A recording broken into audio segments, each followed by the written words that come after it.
My name is Kate, and I'm a personal trainer and nutrition coach, and I help women aged 40 plus learn strategies to become leaner, stronger, and more confident versions of themselves. Have you found that every year it seems to get harder and harder to move extra body fat, doing the same things that used to work for you 10 or 20 years ago? Maybe you feel like you're doing all the right things. You are eating a reasonably good diet and you are exercising regularly, but your body composition just doesn't seem to budge. Not only that, but maybe you've seen the scale creeping up and you simply don't understand why or what you can do to reverse it. You definitely aren't the only one. As women move into their 40s and beyond, it feels like we have so many things going against us. Lifestyle, hormones, aging. It can be so frustrating and demotivating. If that sounds like you, then stay tuned because in this video, I'm going to share with you the 5 non-negotiable pillars of effective and sustainable fat loss that I have used successfully with my own clients. These are not hacks or tricks, but simple lifestyle adjustments that will work together synergistically to create long-lasting change.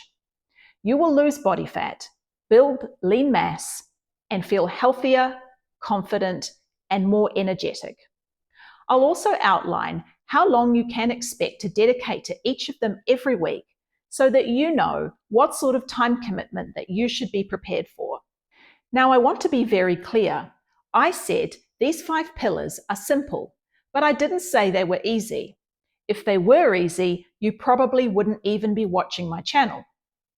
So at the end of the video, I'm also going to share with you strategies to start applying them in a way that won't leave you feeling confused and overwhelmed and ready to throw in the towel. I promise you, if you can follow them consistently and patiently, you will start seeing results. Your goal should not just be weight loss. You won't hear me using that term much. Instead, your goal should be body recomposition. I need to quantify exactly how these two things differ. Weight loss is simply the number on the scale going down. This can include both fat loss and lean mass loss. In contrast, body recomposition is the process of fat loss and relative lean mass increase.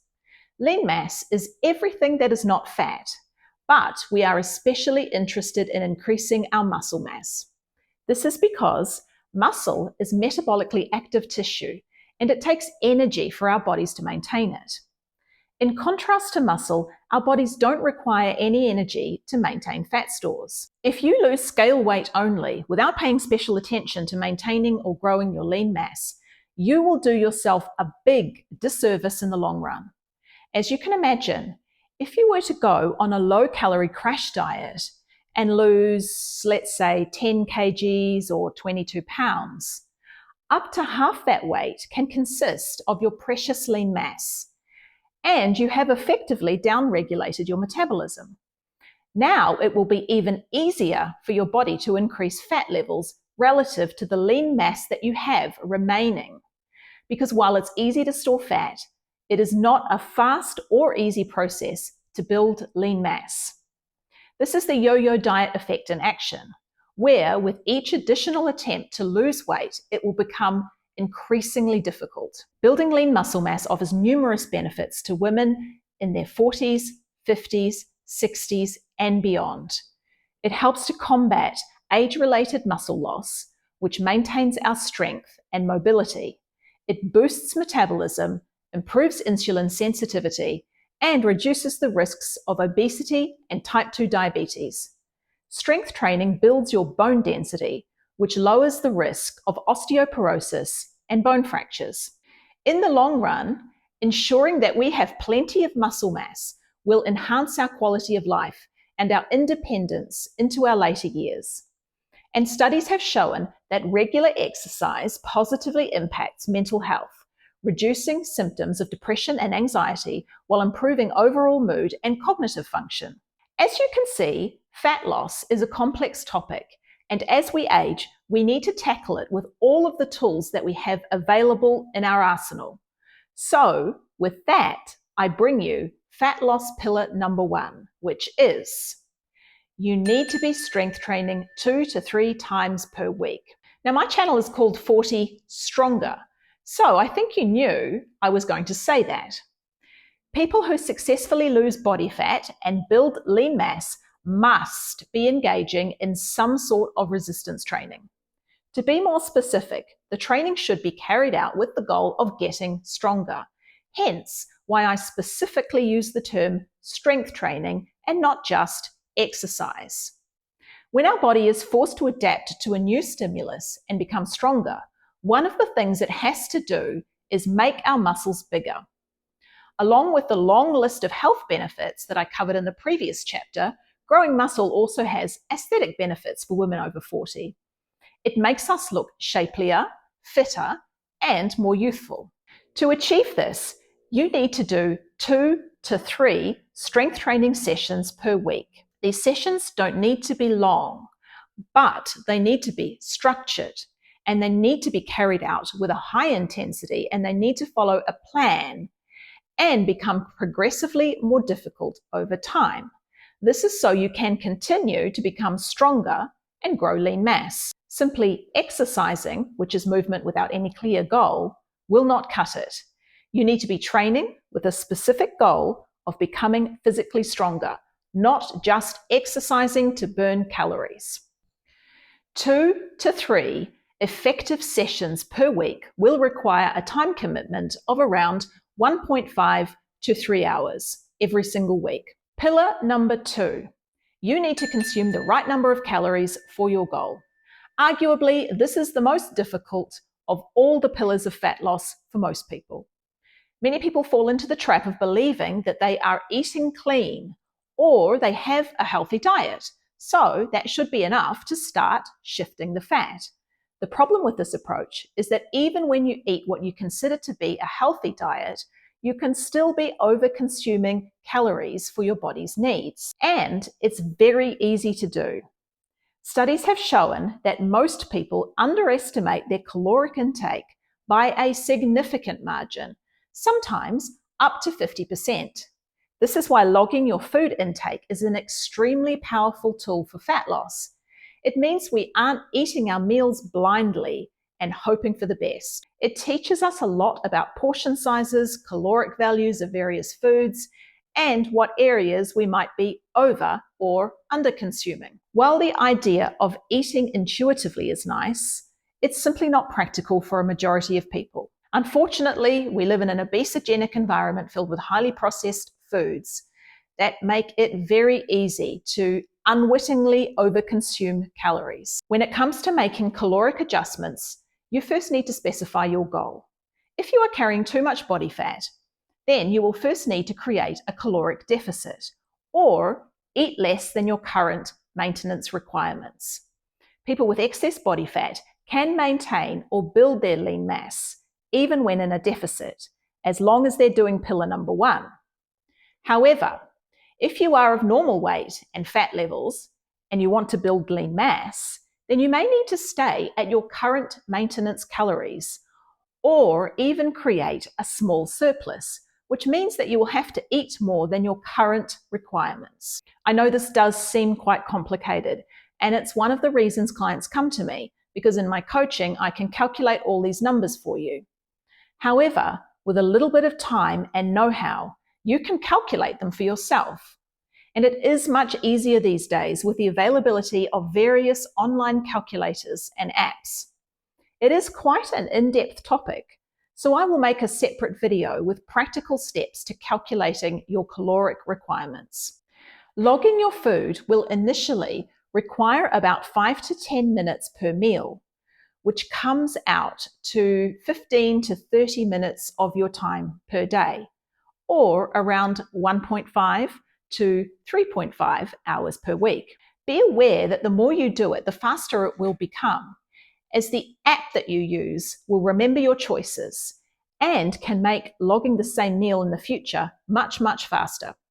I estimate that I can now log all my food in less than 10 minutes per day, which is not much more than 1 hour per week.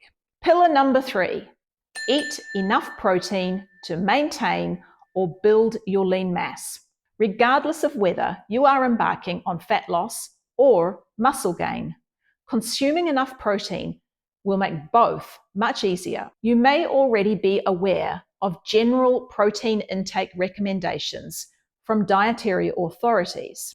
The current recommendations are that adult women get 0.8 grams of protein per kilogram of body weight or 0.36 grams per pound of body weight. This is a very modest estimate.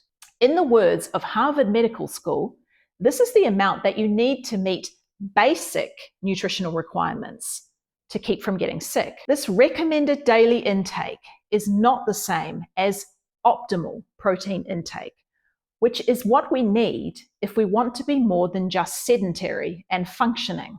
If we want to maintain our lean mass as we age, get stronger, and grow more muscle, we need to be aiming for at least twice this amount. There is a caveat to that though. If you are very overweight, you might need to bring this number down a little bit for practical purposes. I have found that my overweight female clients can have a hard time meeting the very high protein goals calculated based solely on their body weight. Ensuring you meet your optimal protein requirements can be done while logging your food intake, so there is no ongoing additional time requirement for this change. Pillar number 4, increasing daily movement. Increasing your daily movement is the other end of the spectrum from engaging in intense strength training sessions. Ideally, we want our bodies to be training hard and then the rest of the time moving frequently with low intensity.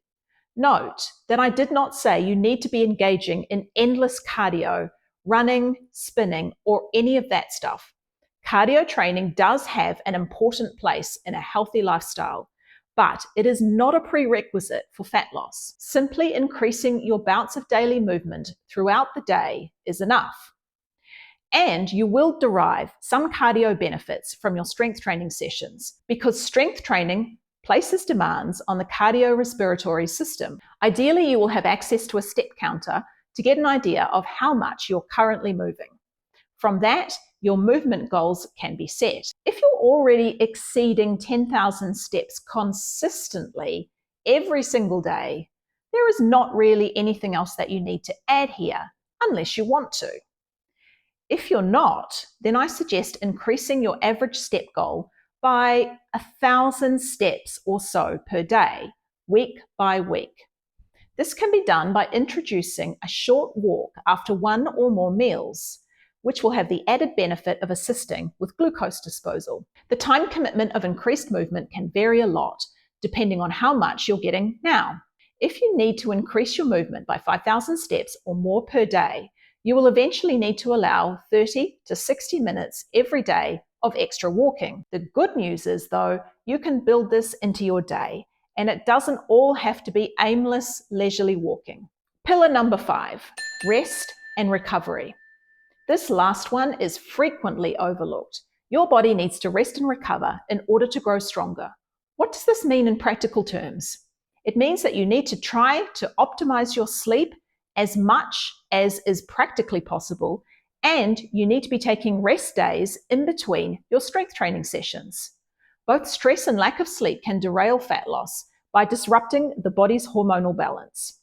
Insufficient sleep increases levels of ghrelin, the hunger hormone, and decreases levels of leptin, the satiety hormone, which leads to an increased appetite and cravings, especially for calorie-dense foods.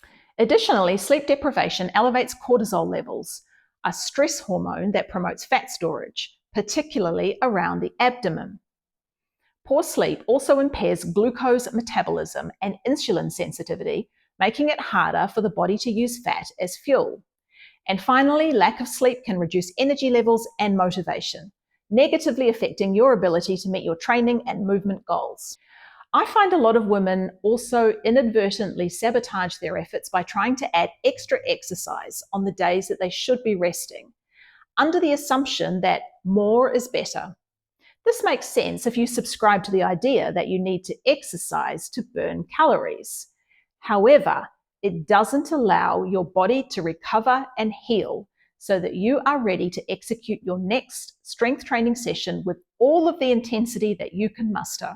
It can add additional stress to an already stressed out body, which, as we already know, can hamper fat loss. In terms of time, I think this one is actually more likely to buy you time and productivity than to cost you any extra time. If you are already spending hours doing exercise, and particularly cardio exercise, most days of the week, you now understand that you can drop it and still lose fat. If you work on getting an extra hour or two of sleep every night, and this will probably mean going to bed earlier, but it will also mean that you're a lot more productive the following day. So how should you go about implementing all of this? First of all, don't try to do everything all at once, please. This is what I call the kitchen sink approach, and I'm afraid that it is doomed to fail for most people. Change needs to be made step by step, and each change introduced only when you are ready and building upon the last one. Keep in mind that these kinds of slow but sustainable changes are weeks long, more likely months long. This is where patience is key. We need to be patient with ourselves while learning these new habits, and we need to be patient with our bodies, which need time to adapt to the changes. My advice is that you make a plan to implement these 5 changes slowly. You can introduce and adjust just 1 or 2 things each week. For example, in week 1, you can just introduce 2 or 3 new habits that will build toward these 5 pillars of lifestyle change, and make sure they're easy enough that you can actually achieve them. You don't have to introduce significant changes overnight or all at once. What might your first week look like? You might decide that you are just going to add 1 30 to 45-minute strength workout. You're going to make sure you get 30 grams of protein at breakfast time, and you're going to take a 10-minute walk after dinner. In week 2, you might continue all of the above, and you might be ready to add a second 10-minute walk, perhaps after lunch. In week 3, in addition to the habits of the previous week, perhaps you feel ready to start tracking your food intake and figuring out where you stand calorie-wise. In week 4, you might feel like the food logging is a bit overwhelming and you don't want to add any new habits just yet. You simply continue working on the habits of week 3. In week 5, perhaps you're ready to add another strength training session. So now you will be doing 2 strength training sessions every week. In week 6, you could set a downtime reminder on your phone so that you are getting to bed at a reasonable hour and work on increasing your sleep. So you can see what we're doing here. Each week we will make 1 or 2 small additions on top of the changes made in the previous weeks. Finally, make sure you map it out. It's a good idea to have a journal or notebook and to write everything down that you intend to do each week or each day. Check the habits off as you complete them. That way, you know when you need to practice them more and when you're ready to progress them. This process is gradual, and it may take months before you are even close to having all 5 fat loss pillars implemented in your day-to-day life. Change will not be radical or fast, but it will be healthy and sustainable. It won't rely on deprivation, crash diets, fasting, chronic exercise, the removal of entire food groups, shake supplements, or anything else that is commonly sold to women as the answer for leaner and healthier bodies. Now, I know that many women say that they don't have time for all of this. You are busy, and extra time to spend on these things is a luxury. The demands on your time will be quite individual, but you must be prepared to dedicate some time every day to implementing your new habits. My broad estimate is 6 to 10 hours of time per week from your approximately 120 waking hours. However, remember this number is assuming that you are doing everything all at once, and you won't be. You'll be introducing it gradually. Not only that, but the longer you practice it, the more it becomes habit, and it no longer eats into your time, it just becomes part of what you do and who you are.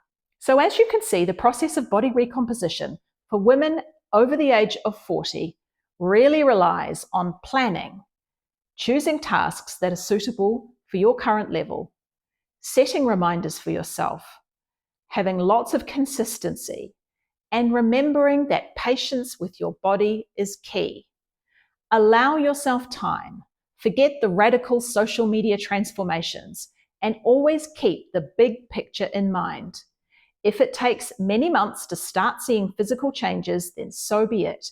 You are investing in your future self so that you can grow older with good health, independence, and vitality, and not spend the last decade or decades of your life wasting away.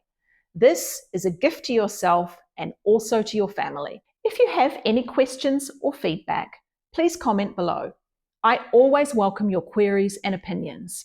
If you learned just one thing from this video, click the like button so I know that I helped someone. And if you'd like to learn more, click the subscribe button. Thanks for sticking with me this long, and I will see you next video.